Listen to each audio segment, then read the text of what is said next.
Hello everyone, अस्सलाम वालेकुम and welcome back to my channel. I hope कि आप सभी लोग बिल्कुल ठीक होंगे, खैरियत से होंगे।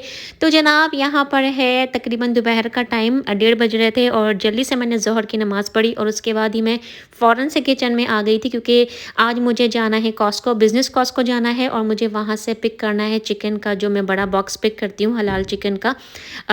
तो जब उसको मैं परचेज़ करती हूँ तो बहुत सारे काम झाम होते हैं, वो मैं आगे आपको वीडियो में दिखाऊँगी। तो मैं जल्दी से किचन में आ गई थी और मैंने सोचा कि मैं खाना पहले बना के जाऊँ। तो खाने में आज मैं बना रही थी चिकन के कोफ्ते। और जनाब इसकी जो रेसिपी है वो मैं अभी आप लोग के साथ शेयर नहीं कर रही हूँ। तो इसकी रेसिपी मैं शूट करी थी साथ-साथ अपने इंस्टा के जो मैं रील्स पोस्ट करती हूँ उसके लिए। तो इसकी रेसिपी आपको इंस्टाग्राम के पेज पे मिल जाएगी इंशाल्लाह 1 या 2 दिन के अंदर। इंस्टाग्राम की जो मेरी आईडी है वो मैं यहाँ पे स्क्रीन में मेंशन कर दूँगी। बहुत सिंपल सी है, नाज़िया.रज़ाक21 मेरी इंस्टाग्राम की आईडी है। अगर आप लोग चाहें तो मुझे इंस्टाग्राम पे फॉलो कर सकते हैं। तो जनाब यहाँ पे जल्दी-जल्दी मैंने बनाए चिकन के कोफ्ते। अच्छा, आपने भी देखा होगा जब मैं मसाला भून रही थी तो मैंने जो टमाटर पेस्ट की जो मैंने क्यूब्स ऐड किए ना, वो मैंने फ्रोज़न क्यूब्स घर में बनाई हैं। बहुत सिंपल सा तरीका है इसको बनाने का, लेकिन काफ़ी ना मेरी हेल्प हो गई है कुकिंग में। मैं जब नेक्स्ट टाइम बनाऊँगी तो आप लोगों के साथ शेयर करूँगी कि किस तरह से मैंने इन क्यूब्स को बनाया है। तो जनाब जल्दी से मैंने किचन क्लीन किया और उसके बाद चेंज किया। अब हम हैं यहाँ पे रास्ते में। तो जो बिज़नेस कॉस्को है वो है साउथ सैन फ्रांसिस्को में और मैं होती हूँ सैन फ्रांसिस्को में। तो यहाँ का जो रास्ता है अराउंड 15 मिनट्स लगते हैं। ट्रैफ़िक वगैरह क्लियर होता है, क्योंकि ज़्यादातर जब मैं बिज़नेस कॉस्को जाती हूँ तो इसी टाइम पे डे टाइम पे जाती हूँ मैं, क्योंकि मुझे जाना होता है बिज़नेस कॉस्को सिर्फ 2 रीज़न के लिए। फर्स्ट रीज़न होता है कि मुझे हलाल चिकन या हलाल मीट वहाँ से परचेज़ करना होता है, और सेकंड रीज़न होता है कि जो मैं राइस यूज़ करती हूँ बासमती राइस, वो भी मिलते हैं सिर्फ बिज़नेस कॉस्को में। और जो रेगुलर कॉस्को होता है वहाँ मैं जाती हूँ एवरी 3 वीक्स के बाद, और वहाँ से मैं रेगुलर घर का कोशिश करती हूँ कि ज़्यादातर सामान मैं कॉस्को से ही परचेज़ करूँ, क्योंकि ज़ाहिर है ये एक वेयर हाउस है, होलसेल का पूरा स्टोर है। तो यहाँ पे बहुत मुनासिब कीमत में और क्योंकि उसमें कूपन्स वगैरह भी ऐड हो जाते हैं, तो बहुत अच्छी चीज़ें आपको मिलती हैं जो प्राइस के हिसाब से बहुत अच्छी होती हैं, बड़े साइज़ेज़ में मिलती हैं। जो अगर आप रेगुलर स्टोर से जाके परचेज़ करेंगे तो उनकी प्राइस भी डबल होती है और क्वांटिटी भी में भी आपको बहुत छोटी साइज़ में मिलती हैं, क्वांटिटी बहुत कम होती है। तो यहाँ पे बिज़नेस कॉस्को में अच्छा एक बात यहाँ और भी अच्छी होती है कि यहाँ पे जो स्नैक्स होते हैं वो बहुत आपको वैरायटी में मिलते हैं। तो बिज़नेस कॉस्को जो नाम है आपको पता है, वो नाम से ही ज़ाहिर है एक बिज़नेस कॉस्को। तो यहाँ पे ज़्यादातर वो लोग आते हैं जिनके अपने स्टोर्स होते हैं, आई मीन छोटे स्टोर्स जिन्होंने खोले होते हैं, रेस्टोरेंट्स जिनके होते हैं, या अपना कोई छोटा-मोटा बिज़नेस होता है। जैसे आप देख रहे हैं कि बल्क में चीज़ें होती हैं, कुकीज़ होती हैं, कैंडीज़ होती हैं, और इसके अलावा यहाँ पे जो स्नैक्स होता है बहुत डिफरेंट टाइप के स्नैक्स होते हैं।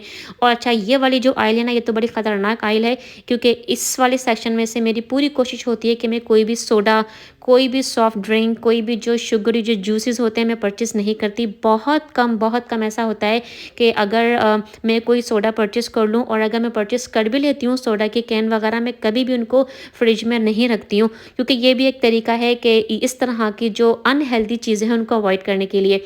अच्छा, अब यहाँ पर मैं आपको कुछ चीज़ें शो करने की कोशिश करूँगी और प्राइजेज़ भी आपको बताने की कोशिश करूँगी कि यहाँ अमेरिका में भी किस हद तक महंगाई जो है वो बढ़ती जा रही है। हम सिर्फ यही समझते हैं कि अमेरिका में आ जाने से, यहाँ पे रहने से हर चीज़ बहुत आसान हो जाती है, यहाँ की लाइफ़स्टाइल बहुत आसान है, यहाँ की लाइफ बहुत ईज़ी है। ऐसा बिल्कुल भी नहीं है। वक़्त के साथ-साथ आफ्टर कोविड बहुत सारी चीज़ें यहाँ पे चेंज हो चुकी हैं। महँगाई यहाँ पे इतनी दिन-ब-दिन बढ़ती जा रही है कि मैं आपको बता नहीं सकती। ये वाला जो मैं हलाल चिकन का बॉक्स आपको शो कर रही हूँ, इसमें सिर्फ़ चिकन के बोनलेस पीसेज़ होते हैं, ब्रेस्ट पीसेज़ होते हैं, और ये जो आपको मैंने बॉक्स दिखाया था, ये पहले कोविड से पहले ये $40 to $45 का आता था।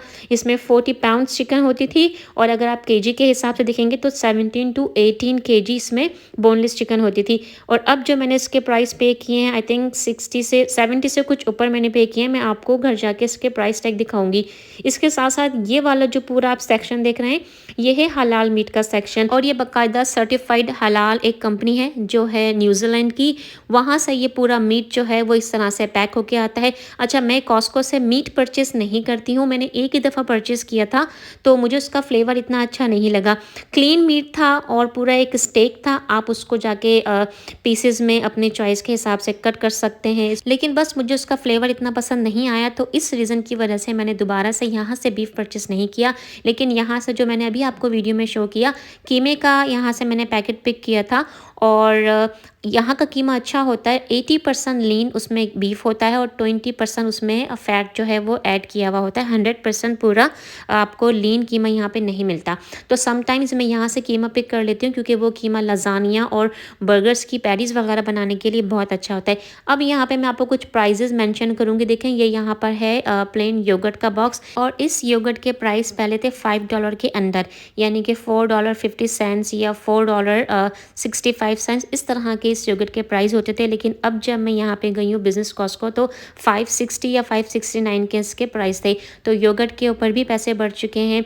इसके साथ साथ एग्स, अंडे तो यहाँ पे पता नहीं एक इतनी बड़ी नेमत हो गई है कि जब भी हम अंडे लेने के लिए जाते हैं या तो वो स्टॉक में होते नहीं हैं या तो उनकी जो प्राइजेज़ हैं वो बहुत ज़्यादा रेज़ हो चुकी होती हैं।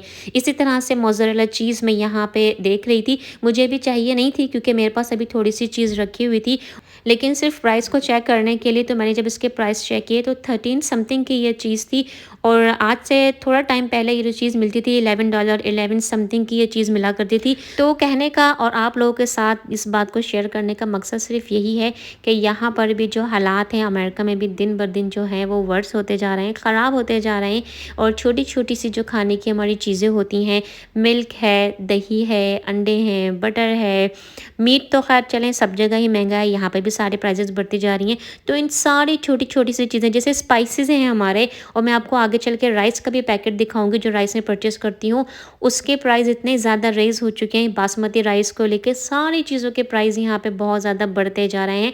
तो जो लोग ये समझते हैं कि अमेरिका में रहना और यहाँ पे सर्वाइव करना बहुत आसान है, ऐसा नहीं है।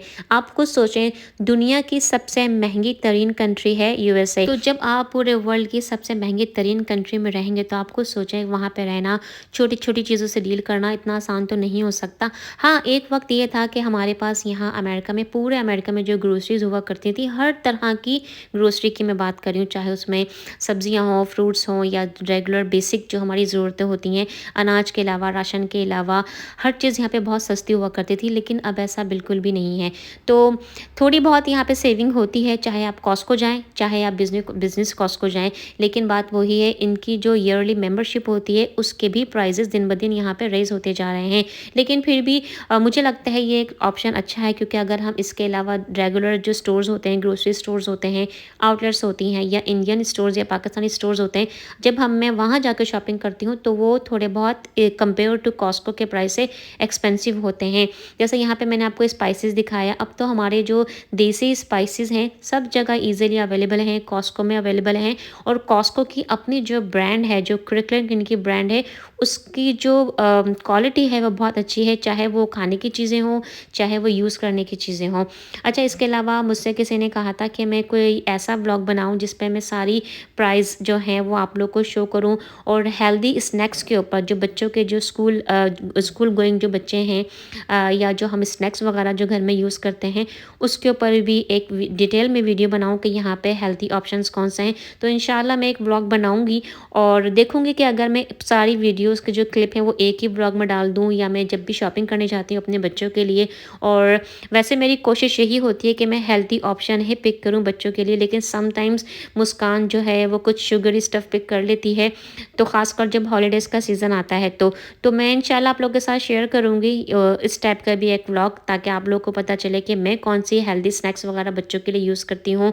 और बस जनाब, यहाँ पे की हमने सारी शॉपिंग, जो मैंने शॉपिंग करनी थी मैंने वो की, और बहुत थोड़ी सा मैंने यहाँ पे ज़रूरत की चीज़ें ली थी जो मुझे चाहिए था। बेसिकली जो 2 चीज़ें चाहिए थी, चिकन के मैंने बॉक्स लिया, उसके प्राइस मैं आपको शो करूँगी।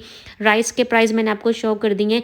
राइस का जो बासमती राइस का पैकेट जो मैंने पिक किया है, रॉयल के शेफ़ चॉइस के जो राइस हैं, उसके पहले प्राइस होते थे $40 से वो बैग स्टार्ट हुआ था, और अब मैंने $50 का वो बैग परचेज़ किया है। इसके साथ साथ मैंने श्रिम्प पिक किए थे।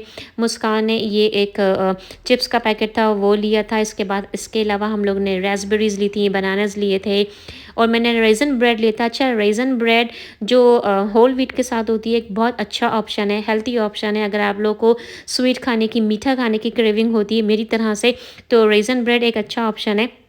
अगर आप लोग उसके साथ पिक करते हैं होल व्हीट के साथ। अच्छा, ये जो आप कीमे का पैकेट देख रहे हैं, ये वाला जो है ग्राउंड बीफ का जो पैकेट है, ये मैंने कॉस्को से पिक किया था। प्राइस के हिसाब से बहुत अच्छा पड़ जाता है ये। अंडे हमेशा जो है रीज़नेबल प्राइस में आपको मिल जाते हैं। फ्रूट्स आपको बहुत अच्छी क्वालिटी का और बहुत अच्छे प्राइस में आपको बिज़नेस कॉस्को में मिल जाता है। तो सबसे पहले मैंने जो फ्रिज का सामान था और जो फ्रोज़न सामान था, वो मैंने फ़ौरन से फ्रिज में स्टोर कर दिया था, ताकि जो टेम्परेचर है फ्रोज़न चीज़ों का वो बिल्कुल सही रहे। उसके बाद मैंने चेंज किया, चेंज करने के बाद मैंने जल्दी से बनाई चाय, और जो मैंने लेके आई थी रेज़न ब्रेड, तो उस पे मैं यहाँ पे स्प्रेड कर रही हूँ क्रीम चीज़। बहुत अच्छा कॉम्बिनेशन है, बहुत मज़े का लगता है ये वाला कॉम्बिनेशन। अगर आप रेज़न ब्रेड पे इस तरह से क्रीम चीज़ स्प्रेड करके यूज़ करते हैं तो चाय बनाई, साथ में मैंने ये ब्रेड एंजॉय की, क्योंकि उसके बाद मुझे करना था बहुत सही वाला काम। जो चिकन लेके आई थी, सबसे पहले मुझे इस चिकन को लगाना था ठिकाने, और ये एक लंबा प्रोसेस होता है, और इन सारे काम को करने में मुझे एटलीस्ट 2 आवर्स लग गए थे। और यहाँ देखें, मैंने एक स्पेशल बुचर को बुलाया था जो मेरी जो नाइफ़ है उनको शार्प कर रहे थे। तो देखिए, यहाँ मैं आपको पूरी डिटेल शो कर रही हूँ कि 40 पाउंड का ये है चिकन का बॉक्स, और जो इसके प्राइस हैं वो मैंने पे किए हैं $67। यस, तो देखिए ये इसके प्राइस भी कितने बढ़ चुके हैं। 40 टू 45 से स्टार्ट हुआ था, और अब ऑलमोस्ट $70 के इसके प्राइस हो गए। अच्छा, तो यहाँ पर ये था लंबा काम इसकी चिकन के। मैं पीसेस को इस तरह से वॉश करती हूँ। वॉश करने के बाद मैं इसको कट कर लेती हूँ। कट करने का तरीका ये होता है कि पहले मैं इसके चिकन के जो स्टेक्स होते हैं उसका मैं स्लाइसेस कर लेती हूँ। फिर उसके बाद जो साइड का जो हल्का सा जो मीट मुझे लगता है थोड़ा सा वो सॉफ्ट है, टेंडर मीट है, उसके मैं छोटे छोटे से क्यूब्स बना लेती हूँ, जिन्हें मैं यूज़ कर लेती हूँ चाइनीज़ खानों में, या अगर जब मैं कोफ्ते या चिकन के चपली कबाब वगैरह बनाती हूँ उसके लिए। और जो बिल्कुल सॉलिड पीस होता है उसके मैं क्यूब्स कर करके रख लेती हूँ कढ़ाई चिकन में या बिरयानी वगैरह में ऐड करने के लिए। तो गाइज़, ये था मेरा आज का व्लॉग। अगर आपको व्लॉग अच्छा लगा हो, व्लॉग में से कोई भी बात आपको पसंद आई हो, तो व्लॉग को लाइक ज़रूर कीजिएगा। और अगर आप लोग मेरे चैनल पर नए हैं तो चैनल को सब्सक्राइब भी ज़रूर कीजिएगा। अपना बहुत ज़्यादा ख्याल रखें, और मुझे बताएं कि आप लोग फ्यूचर में किस तरह के व्लॉग देखना चाहते हैं। और यहाँ पर तो मैंने 2 घंटे लगाए, और ये सारी चिकन को लगाया ठिकाने। थोड़ी सी चिकन के मैंने बनाए चिकन के स्टेक्स, और बाकी चिकन को मैंने क्यूब्स में कट किया, और जो बाकी चिकन रह गई थी उसके मैंने छोटे छोटे से पीसेस बना लिए थे। उसके बाद किया सारे किचन को क्लीन, हर चीज़ को वॉश करके रखा। किचन का काउंटर मैंने पूरी अच्छी तरीके से सैनिटाइज कर लिया, और उसके बाद हमने खाया खाना। तो गाइज़, ये था आज का व्लॉग। पसंद आया हो तो लाइक करें। अपना बहुत ज़्यादा ख्याल रखें। अल्लाह हाफिज़।